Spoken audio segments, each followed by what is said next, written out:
I just want to say good afternoon to everyone. Thank you for being here today, and thank you to the organisers again.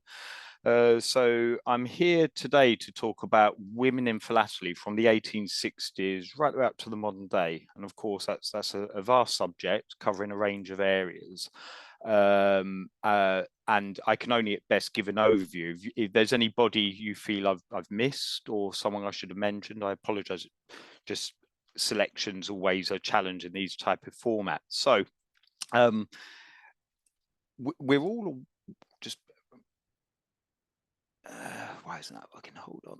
Here we go. So we're all aware that women are well represented on stamps from around the world. You can find women and young girls on stamps from all walks of life around the world. In fact, the world's very first adhesive postage stamp, the Great Britain 1841 penny black, depicted Queen Victoria. And here I've made a small selection to show some of the wide narratives that stamps can tell. So, you know, for the Bangladesh 1985 kind of child survival stamp here, we've got a young woman as a mother, followed by the iconic USA 28 Sally Ride Forever stamp. Of course, she was a pioneering astronaut, engineer, scientist, entrepreneur, and also a kind of LGBTQIA icon. Moving around the world to the Philippines, we've got lots of entrepreneurs depicted on stamps, such as the Philippines kind of 2014 Teresita Mamacita Reyes stamp. Of course, anyone who's had been lucky enough to travel to the Philippines will have enjoyed the Filipino cuisine. And of course, Mamacita is a very famous international brand, kind of showing the Philippine Pinay culinary culture around the world. Moving on to kind of the Tanganyika independence issue here. This stamp was designed by Victor Whiteley in 1961 for the Tanganyikan independence. And I know from archives in the British Library's Philatelic Collections that a lot of these designs were based on official photographs sent to the designer. So these are real men, women, children depicted on stamps. In fact, I do know the name of this nurse. It escapes me at the moment, and she was training and came to England to complete her training shortly after the stamp was issued. In Austria, of course, we've got the 1979 50th birth anniversary of Anne Frank, and then of course the South Korea 2000 Lady Shin Samdang stamp. I mean, she was a very famous artist, and she was also a mother to a famous courtier. This actual stamp in South Korea caused quite a bit of controversy when it was issued, because rather than promoting her as an artist calligrapher, some women in Korea thought that she was, it was kind of stereotyping women to stay at home and so on. But nevertheless, very important individual in Korean culture, and they've done a K-drama on her, and it's a beautiful stamp. I'm not actually here to talk about that today, though. We could go on at length for that. What I'm actually here to talk about is women in philately, really. Now, whenever you read about women in philately, I always find that it's very interesting, but also incredibly disjointed. And this creates difficulties in terms of assessing the overall contributions of women towards the field. Of course, there are methodological issues here in how you address this. So first of all, what do we mean by philately? So for some people, they don't distinguish between the collector and study of stamps. So philately is everything. Others will focus just on the collectors. Some will just focus on designers. So there's no holistic approach. I myself, instead of seeing philately as a hobby or an academic discipline, I prefer to see it as a subculture, as depicted by the two pictures here. In many ways, you know, we are a subculture. We have our own language, we have our own dress code, we have our own social events, our own commodities. So in many ways, you could argue that we're kind of related to kind of the hairy bikers in the US, except of course we look better, we smell better, and let's face it, we collect cooler stuff. So by combining kind of literary sources with philatelic material and biographical research, I'm going to take this kind of holistic approach today. So we're going to start looking at kind of the postal services and women's role in the postal services around the world, followed by stamp manufacturing and security printing, because of course without those areas, those activities, there would be nothing to collect. In addition to that, we then move on to stamp collecting and stamp collectors. And of course, when you get communities of collectors, you end up with the kind of organized philately, so the clubs and the societies. And of course, they will often produce magazines, journals, or publication platforms that enable a whole range of research and kind of philatelic media and literary sources.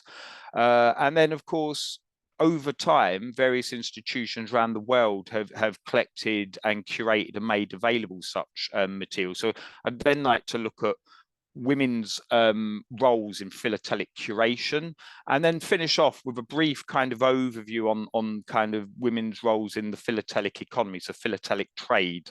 I hope that kind of makes sense, and I hope that by taking this approach, we could really begin to consider more take a more holistic assessment of women in the field, in the culture.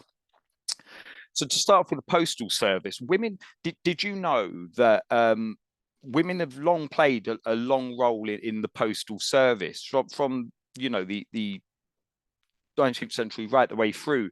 What we have here are some three really interesting examples that demonstrate this point. So on the left here, we have a lady known as Dr. Blossom O'Malley Nelson. She's actually one of the richest entrepreneurs in Jamaica today. But when the government of Jamaica commercialized its postal services, it established the kind of Postal Corporation of Jamaica, or Postcorp. And it was a state-owned limited liability company, which was basically created to kind of implement the modernization and reform of Jamaica's postal service. And the role of the Postcorp's chief executive was actually combined with that of the Postmaster General. Dr. Blossom O'Malley was appointed to this role in 2004 and effectively led the reform and the development of the modern Japanese modern Jamaican postal service. Moving on to the next image, at the Mail Awards held in Paris in 2006, Qatar Post won the kind of Quality for Service award. And here's a picture of she's in the middle between the three ladies, a lady called Katina Agyahad, who's head of Qatar Post's Quality Service. And here she's receiving the award with her colleagues Hamad Al Fahida, Mariam Al Badia, Mona Quaterifan. If I mispronounce those names, I apologize.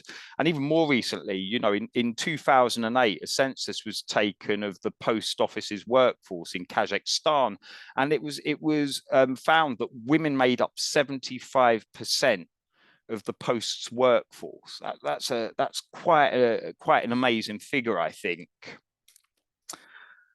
Moving on from the kind of postal administration, going down into kind of the stamp design and manufacturing again, women have played a consistent role, certainly from the late 19th century through. So here I've made a selection of some early stamp designers, if you will. So and many of them are very heavily linked towards kind of the colonial administrations of the time and in early independence and society photography. So the first image here, we have Lady Gertrude Carter, and she was an American-born artist who married Sir Gilbert Thomas Carter, governor of Bahamas, in 1903.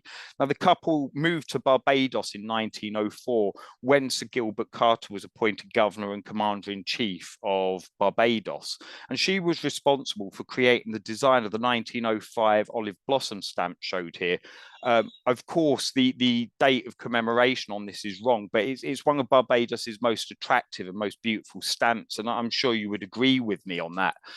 Next up on the list is Florence Edith Cheeseman, and she spent considerable time abroad accompanying her brother, who was Colonel Robert Ernest Cheeseman, who was in the kind of colonial service. And during the 1920s, he was appointed private secretary to Sir Percy Cox, who was then High Commissioner of Iraq.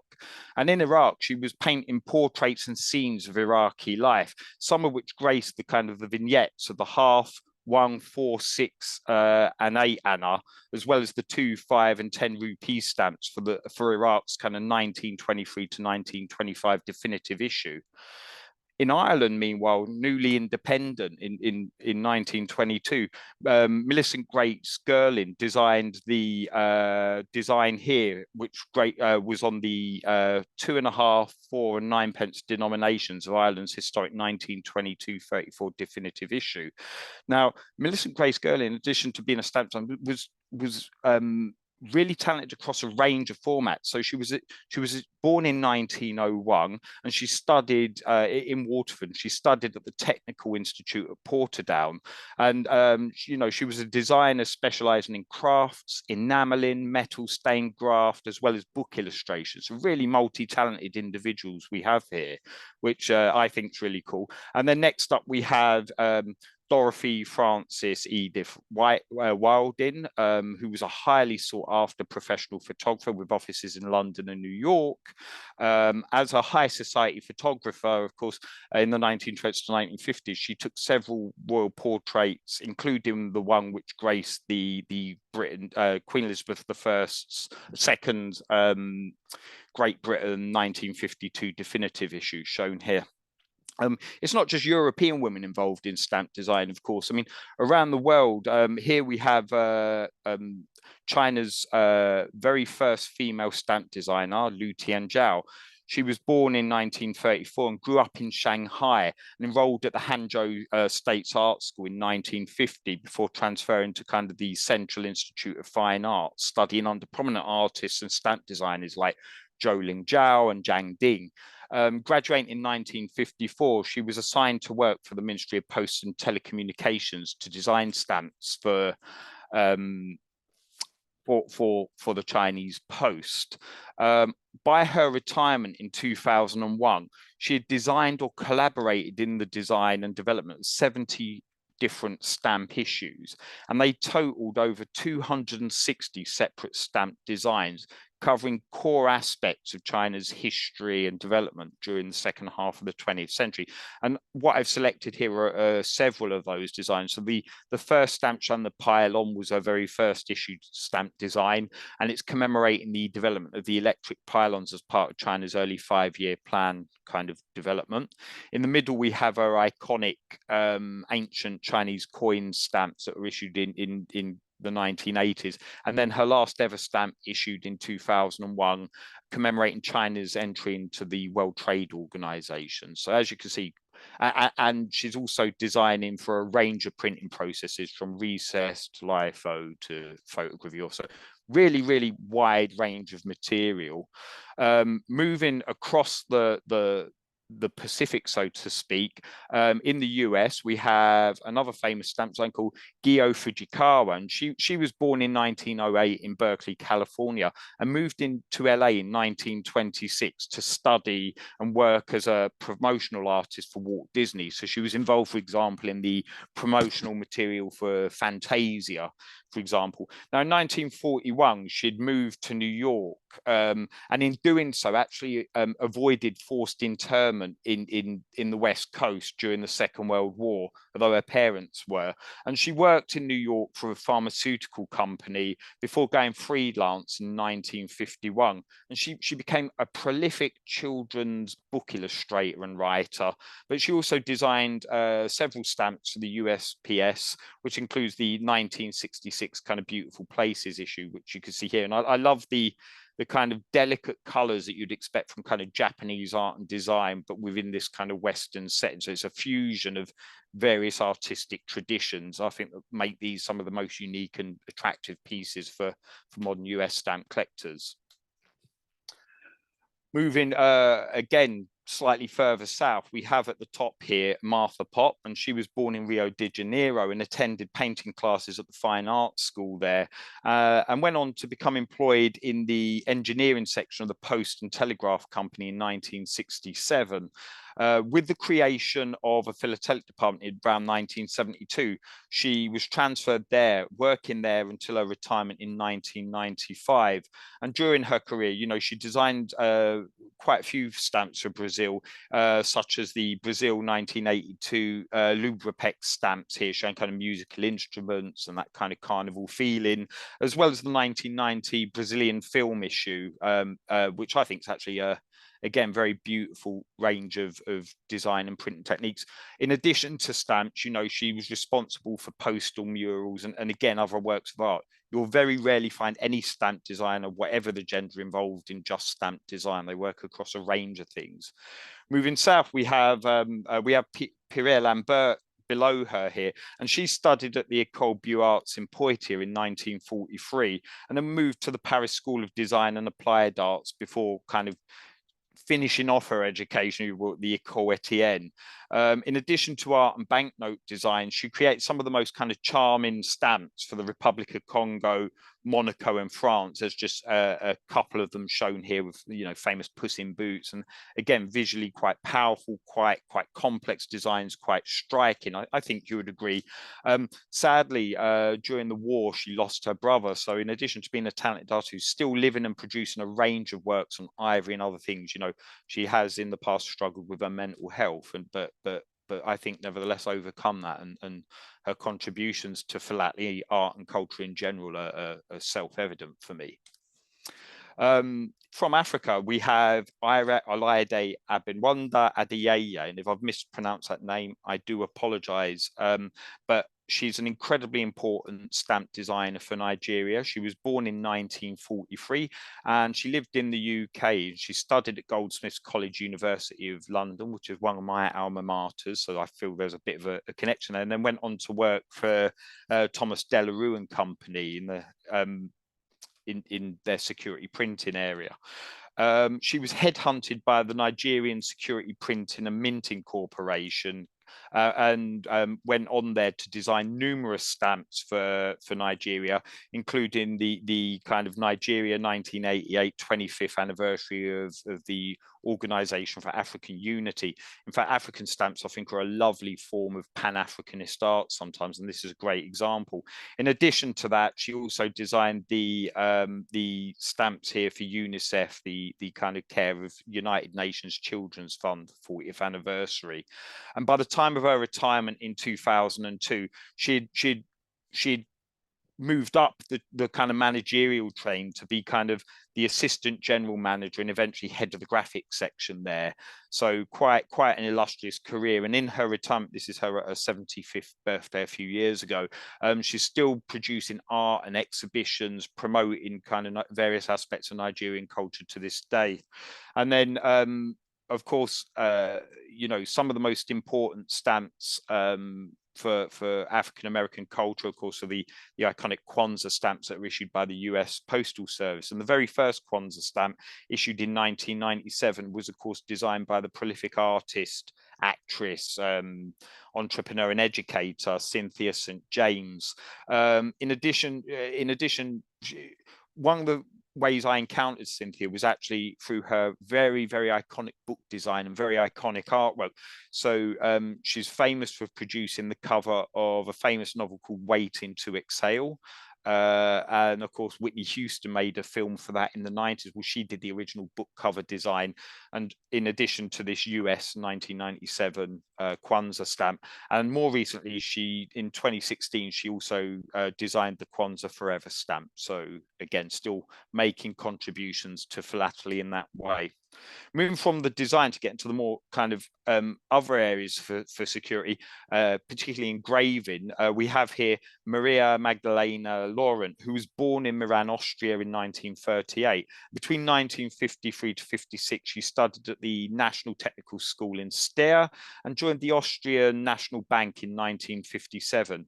Whilst working there, she continued her studies in the Upper Graphic Teaching and Research Institute. And by the time she'd retired in 1993, she designed numerous banknotes and stamps, including the Austria 1969 100th anniversary of ballet and the 1970 stamp here commemorating the rock. And you can see she's got very high. She's a very accomplished engraver. She, you know, they're very well balanced, so all the technical aspects are there. And bringing the story up to the modern day here, we have a very important Chinese stamp engraver called Dong Qi. She was born in Xinjiang province, China, and now works for the Postage Stamp Printing Bureau under the kind of China Post Group Corporation in Beijing. And she was part educated in Talo engraving by Martin Mork, who went over there several years ago to teach them those traditional skills. And she produced an important book a few years back, about 2017, on the history of Chinese stamp engraving and design. And she clearly had access to original, some of the early designers and engravers. It's a very important book, in my opinion. Sadly, it's only available in Chinese, and even my Chinese struggled with it, given some of the technical language, but a brilliant book for kind of Chinese philatelists and looking at the history of China's security printing. And then, of course, she, in terms of some of the stamps she's been involved in the production of, she was involved, for example, in the People's Republic of China 2017 Belt and Road Initiative stamp, as well as involved in the manufacture of the 2018 Year of the Pig set stamps. So you can see again, it's not just the great technical skill. These are also works of art that are testament to kind of key aspects of China's economic development and culture. With regards, you know, when you go through Ellen M. Williams' kind of fundamentals of philately, one of the things that struck me is some of the photography there. And I wanted to talk, because in addition to these roles, there are women playing really important substantive roles in the more mundane aspects of this security printing, if you will, the kind of back of house staff who get the design and the engraving to the form that we're able to purchase, collect, enjoy, and research. So at the top here, we have a lab assistant at Harrison's who's testing paper strength, followed by a woman scrutinizing plate proofs for defects and marking. You see her holding a magnifying glass very astutely. And what she's doing is she's marking them out, marking out flaws on the printed plate. That would then be used to identify the flaws on the printing base and to get them removed. And then below that, we can see quite an old print. The quality of this isn't a good one, nicely. So this print on the immediately below the two images depicts a multiple line rotary perforation machine from 1861. And this was this machinery was in use at the American Banknote Company at the time, followed by looking at women assisting in various other aspects of printing and perforation. So there's a wealth of these images, and we're quite lucky enough to have got the Williams papers. So I'm hoping eventually we can identify and contextualize some of these images better to kind of pull out that kind of story. Now, so we've now got to the point where we've looked at the areas that make the materials or objects we use to collect. Now let's look at the development of the community itself. So women have been stamp collecting from the very beginning. In fact, there is evidence to indicate that it's women who actually initiate stamp collecting. We have here at the top an image of Charlotte Whaling Tebay, who was born in Devizes in 1819. In 1860, she had married Dr. Thomas George Tebay, and she was elected to the Philatelic Society London, now the Royal Philatelic Society London, in April 1876. And she's one of the Royal's kind of first female members, and was active for many years. And at many of the society's earliest meetings were actually hosted in her house. She collected various things, including kind of primitive Ugandan cowrie stamps, and helped organize the first stamp exhibitions in London. Next to her, we have Gretchen Pauline Miller, who was born in Ohio and graduated from Columbia North High School in 1896.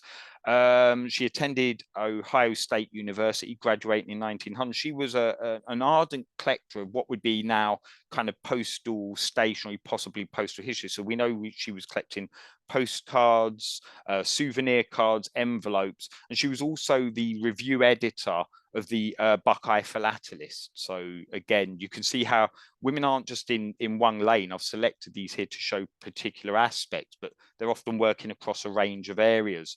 After After her, we have Meta E. Garman, and she was born at Charter Grove in Illinois and moved to Caneville with her parents. And sadly, she was attacked with kind of spinal meningitis when she was 7 years old, which left her unable to walk. And in 1894, her friends started kind of a chain of letters, kind of soliciting postage stamps for her benefit. So I can't quite work out yet whether that's just to help raise money via stamp collecting or whether she would also collect on the side. But, you know, she was in touch with philatelists. She was kind of gathering quite substantial amounts of philatelic material and possibly even helping distribute that.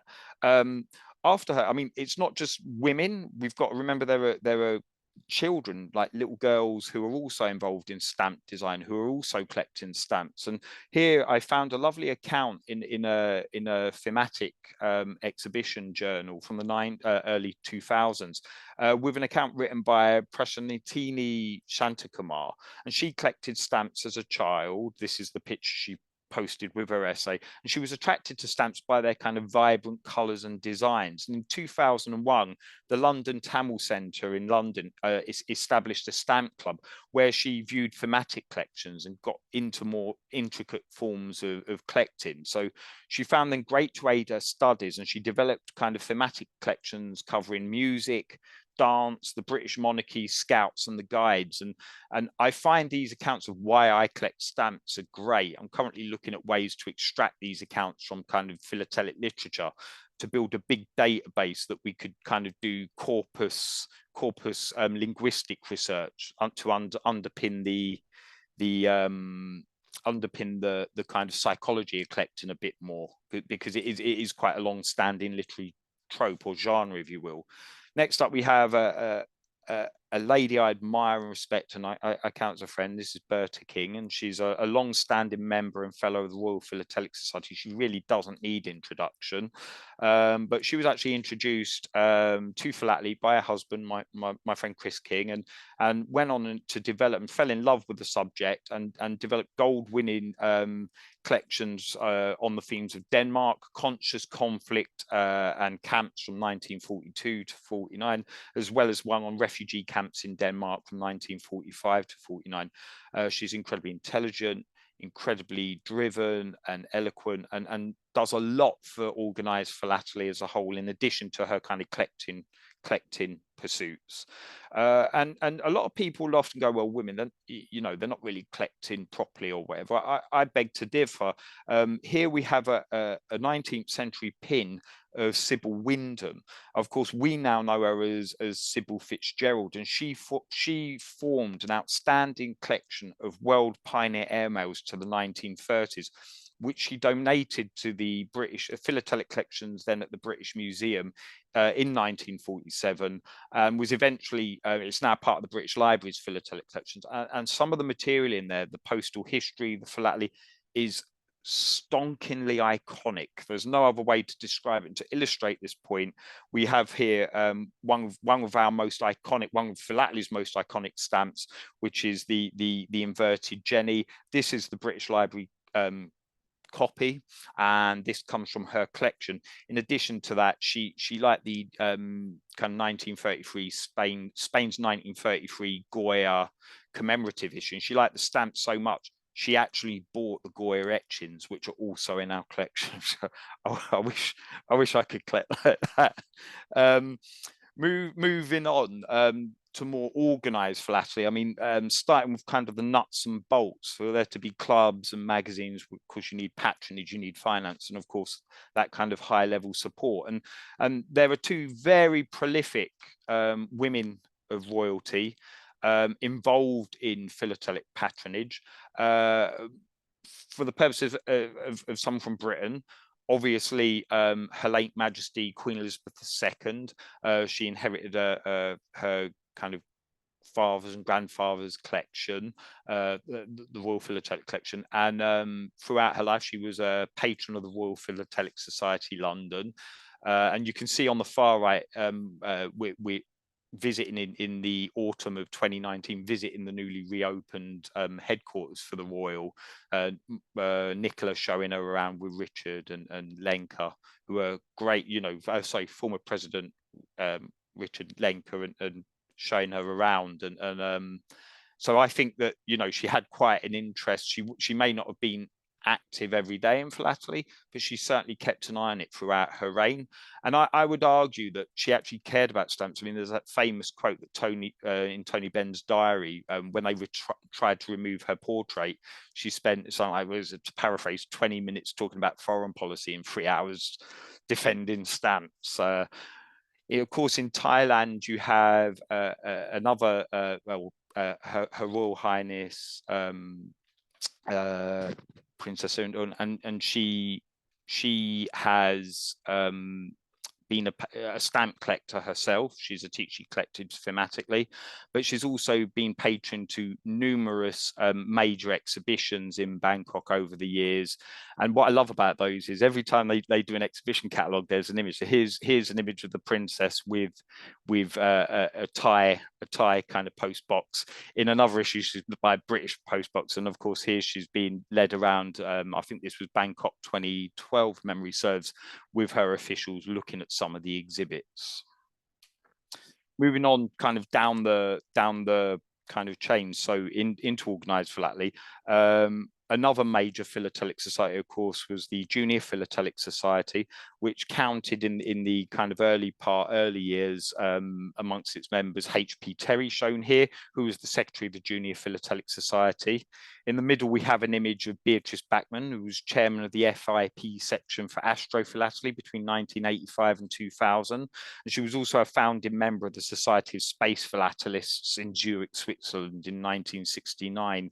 Of course, on the three portraits immediately juxtaposed next to those, we have at the top Louise Boyd Dale. She was born in New York and built up several collections of British, African, Asian stamps, some of which were built upon her father's as well, who's also a prominent philatelist. And she was a member of the Collectors Club in New York since 1931 and went on to serve as a trustee to the club between 1955 and 67.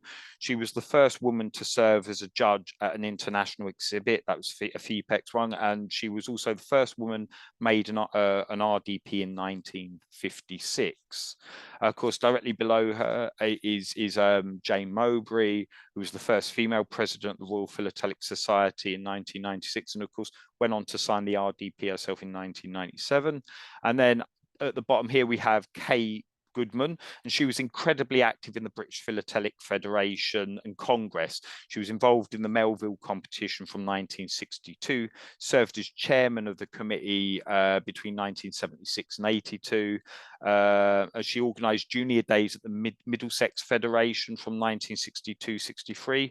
Went on to be awarded the Congress Medal in 1976. And then in 1991, several years after her death, an annual Congress lecture was established in her memory in recognition of these kind of long-standing contributions to organised philately. Here we have one of my favourite objects in the British Library's Philatelic Collections. So Adelaide Lucy Fenton was born in 1824 and went on to live in Bristol. From 1863, she became a very prolific philatelic writer, contributing regularly to the Stamp Collectors magazine Philately, some of the earliest philatelic literature of the period. I've estimated she's done over 60 articles and letters on a range of subjects. So very prolific for the 1860s, really, you know, the first real phase where it's taken off. In 1873, she went on to present a paper at the Philatelic Society London on the theme of secret marks on the stamps of Peru, and went on to join the society in 1879 for one season. Now, the first page of text you can see is actually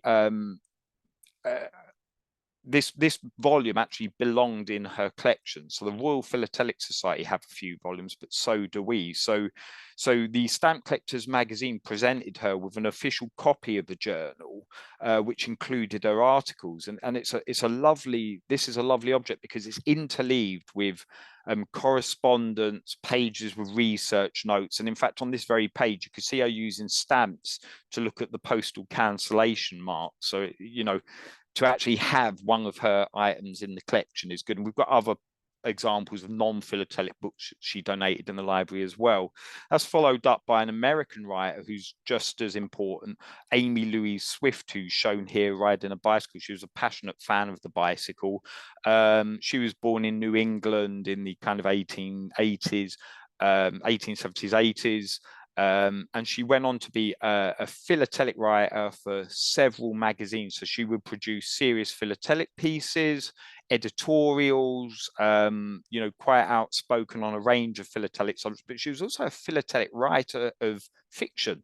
Earlier this month, I did a talk called Do Martians Collect Stamps, which is a kind of history of philatelic science fiction literature, which is quite a long-standing literary theme. A version of that will actually appear in the next Philatelic Literature Review. And here we have an example of one of her stories. So this is a story she wrote for the Columbian Philatelist in 1897.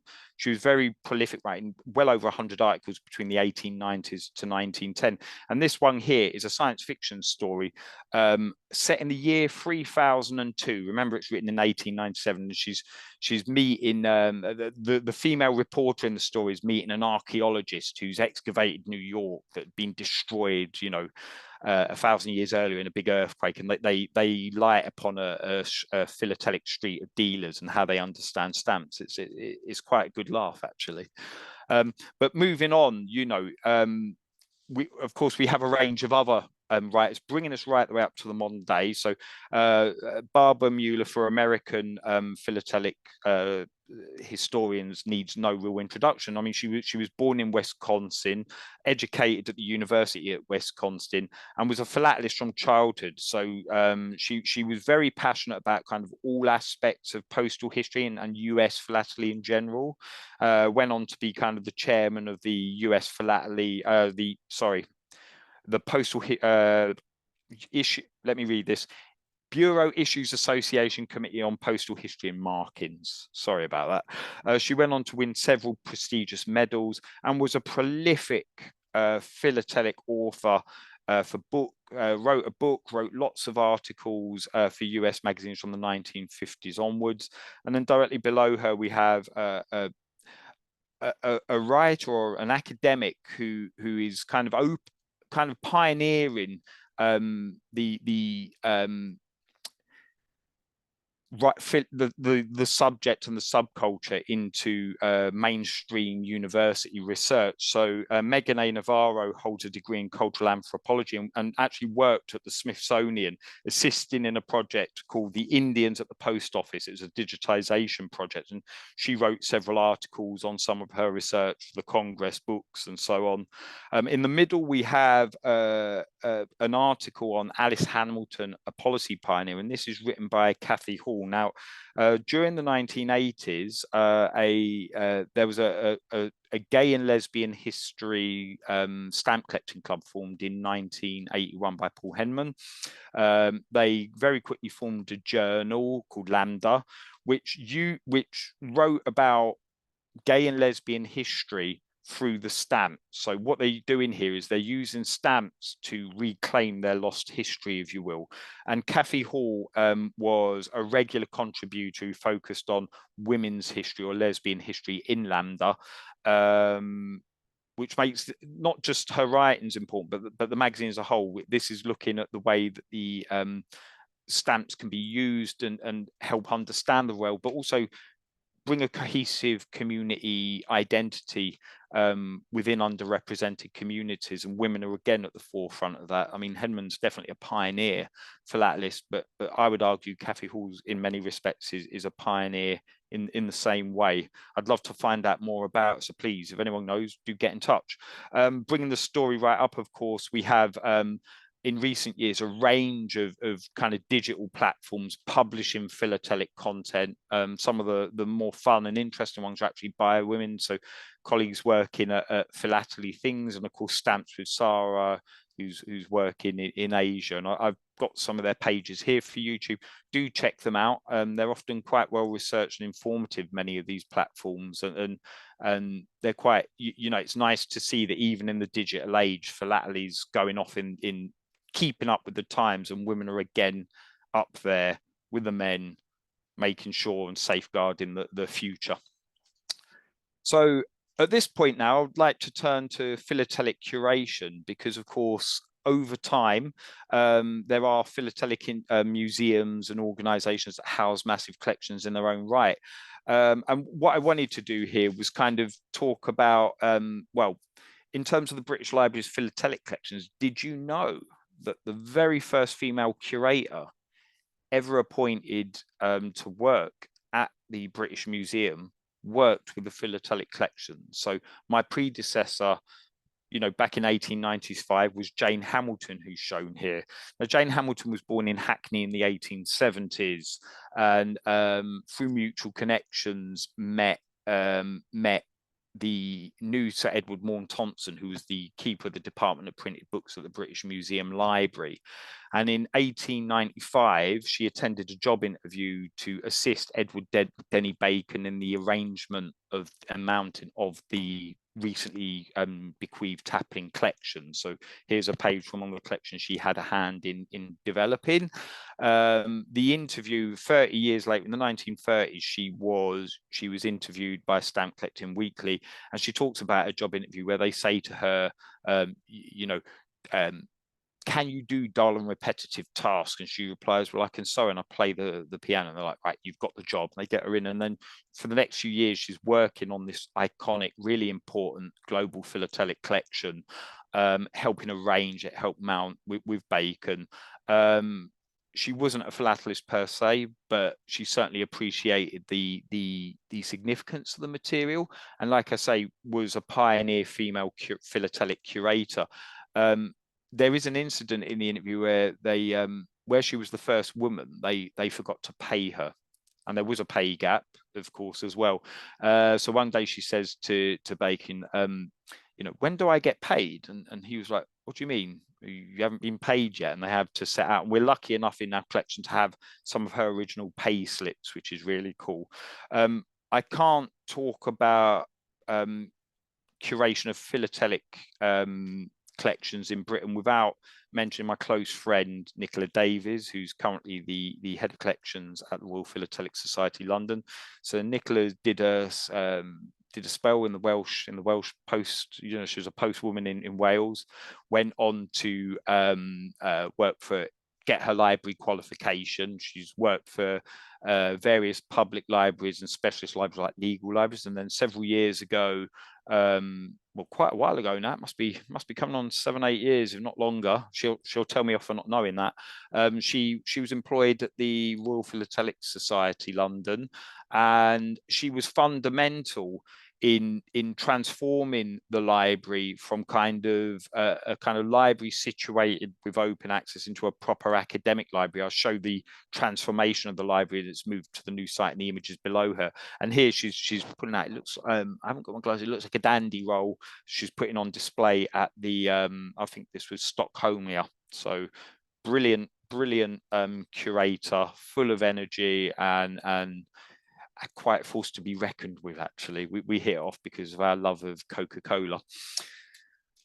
Moving across to the US, of course, we have a solid curatorial tradition as well. So on the left here, we have Catherine Lemon Manning, and she worked for stamp dealers in Washington, D.C., gaining important knowledge and philatelic experience in the trade initially. And she went on to be the first woman to hold an elective office in the American Philatelic Society, and also served on the board of as vice president between 1935 and 1937. And again, in 1922 to 1949, she worked as the government philatelist at the National Postal Museum.